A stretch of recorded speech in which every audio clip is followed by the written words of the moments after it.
ചില ആളുകൾക്ക് ക്രൗഡിൽ ഒരാളായി ജീവിക്കാൻ പറ്റില്ല.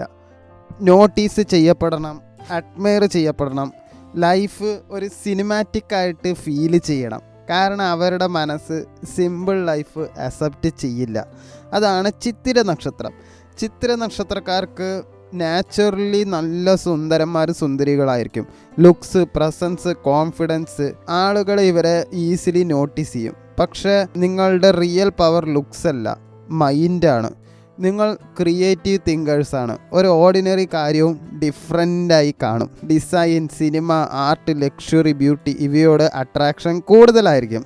പക്ഷേ വലിയ പ്രോബ്ലം എന്താണെന്നറിയോ? പെർഫെക്ഷൻ ഒബ്സഷൻ കൂടുതലാണ്. നിങ്ങൾക്കെല്ലാം പെർഫെക്റ്റ് ആയിട്ട് വേണം. റിലേഷൻഷിപ്പ് പെർഫെക്റ്റ് ആയിട്ട് വേണം, കരിയർ പെർഫെക്റ്റ് ആയിട്ട് വേണം, ഇമേജ് പെർഫെക്റ്റ് ആയിട്ട് വേണം.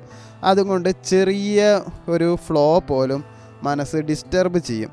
നിങ്ങൾക്ക് അഡ്മിറേഷൻ, സീക്രട്ടീവ് വേണം. ആളുകൾ ഇംപ്രസ് ആകണം, ജലസ് ആകണമെന്ന് പോലും നിങ്ങൾ ആഗ്രഹിക്കും. പക്ഷേ നിങ്ങളുടെ വീക്ക്നെസ് പുറത്ത് കാണിക്കില്ല. മെയ് മാസം ചിത്തിര നക്ഷത്രക്കാർക്ക് ഇമോഷണലി മിക്സഡ് ആയിരുന്നു. കരിയറിൽ പ്രഷർ ഉണ്ടായിരുന്നു, റെക്കഗ്നിഷൻ ഡിലേ ഉണ്ടായിരുന്നു, റിലേഷൻഷിപ്പ് ഈഗോ ഇഷ്യൂ ഉണ്ടായിരുന്നു, പൈസ പോയിക്കൊണ്ടേയിരുന്നു.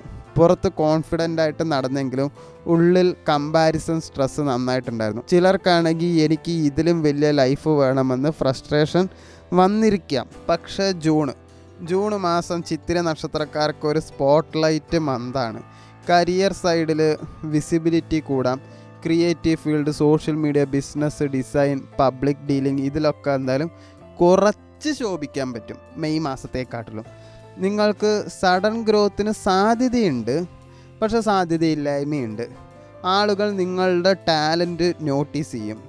പക്ഷേ ഈഗോ പ്ലസ് നിങ്ങളുടെ ക്ഷമയില്ലായ്മ അതൊരു ഡേഞ്ചറാണ്. ക്രിറ്റിസിസം വന്നാൽ ആളുകൾ കുറ്റം പറഞ്ഞാൽ നിങ്ങളുടെ മനസ്സ് ഡിസ്റ്റർബ് ആകും. റിലേഷൻഷിപ്പ് സൈഡ് നോക്കുകയാണെങ്കിൽ വളരെ ഇൻറ്റൻസ് ആണ്. അട്രാക്ഷൻ പവർ കൂടും. ആളുകൾ ഈസിലി വേണച്ച ഡ്രോൺ ആകാം. സിംഗിളായവർക്കൊരു മാഗ്നറ്റിക് കണക്ഷൻ എന്തായാലും ഉണ്ടാവും. ഒരു കാന്തികമായിട്ടുള്ള ഒരു കണക്ഷൻ ഒരാളോട് തോന്നും. കമ്മിറ്റഡ് ആയവർക്ക് അറ്റൻഷൻ ഇഷ്യൂ, ഈഗോ ഫൈറ്റൊക്കെ ഉണ്ടാവാൻ സാധ്യതയുണ്ട്. പാർട്ട്ണർ അഡ്മയർ ചെയ്യുന്നില്ല എന്ന് തോന്നിയാൽ ഡിസ്റ്റൻസ് ക്രിയേറ്റ് ആകാം. സാമ്പത്തികം ഒരു സൈഡിൽ നിന്നിട്ട് വളരാൻ സാധ്യതയുണ്ട്. ലക്ഷറി ആയിട്ടുള്ള ഒരു ഓപ്പർച്യൂണിറ്റീസ് വരാം. ചിലവാക്കുന്നത് കുറച്ച് ഡേഞ്ചറാണ്.